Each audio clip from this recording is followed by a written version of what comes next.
And our last story is from Australia. The country is set to implement the world's first social media ban for children under the age of 16.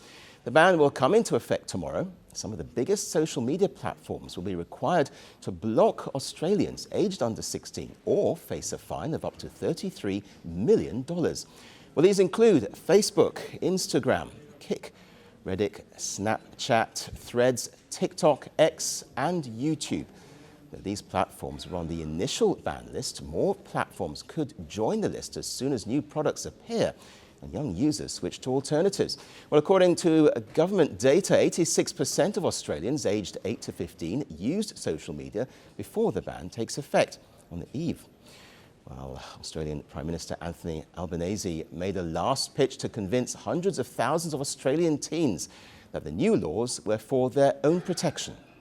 From December 10, if you're under 16, you're no longer allowed to have a social media account. You'll know better than anyone what it's like growing up with algorithms, endless speeds, and the pressure that can come with that.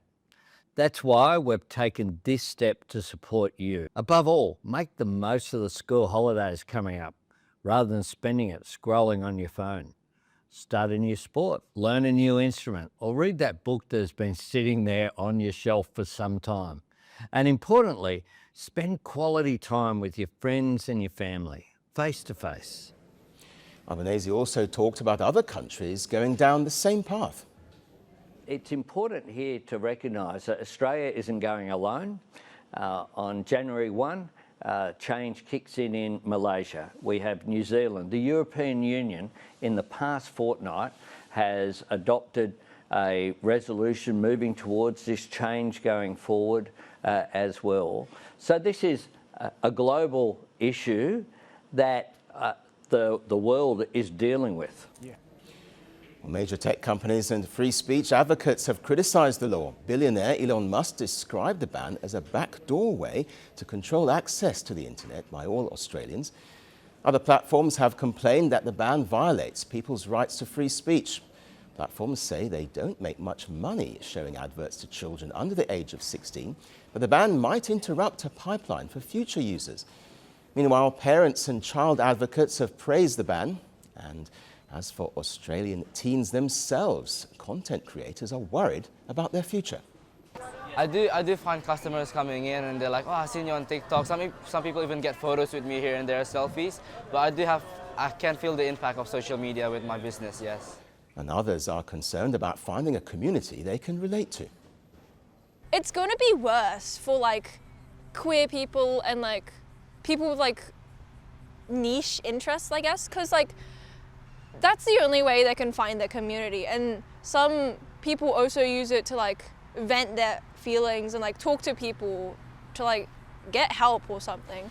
So the days of compulsive scrolling through negative and upsetting content are over for Australian teens. Well, to study its impact, Australian authorities have hired Stanford University and 11 academics to analyse data on thousands of children covered by the ban for at least the next 2 years. And it's not just Australians who will be closely watching the impact of the ban. Lawmakers across the world are seeing it as a live experiment. Denmark is also set to follow in Australia's footsteps. The Nordic country is looking to ban social media access for children under the age of 15. The ban is expected to take effect by mid-2026. So, can the government's intervention limit the harm social media is causing to children? Well, if this ban works, it could act as a blueprint. And could it be the first domino in a global rethink on how young people use the internet? The coming days and months may reveal the answers to these questions. They promised glory. They delivered fear. They shaped nations. They scarred generations. From brutal purges to propaganda machines, from stolen power to violent falls from the throne. Welcome to The Dictator, a series that strips away the myth and then exposes the men behind the tyranny.